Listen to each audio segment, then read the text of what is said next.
I think collaboration is important to help build an ecosystem in Scotland.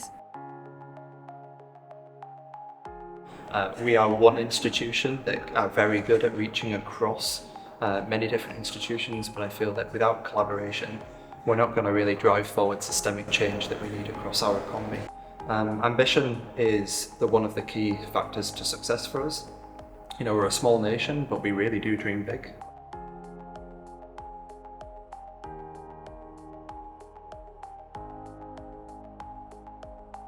We've got amazing scientists, researchers, academics across the whole university.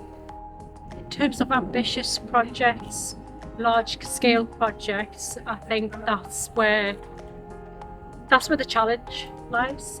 Is trying to find the right partners with the different skill sets to complement what's already out there and within the university. It's trying to find the right type of funding sources to go for those partnerships.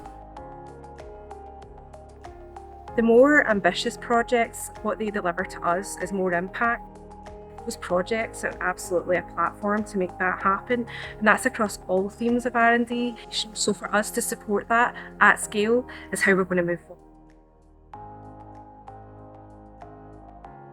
Yeah, there's lots of challenges with multi-party collaborations. There's different reward structures for those partners, there's different interests at play, and sometimes different geographies at play as well, and different drivers and solutions to all of these things. So it's definitely a challenge when it comes to working with a multi-party type activity.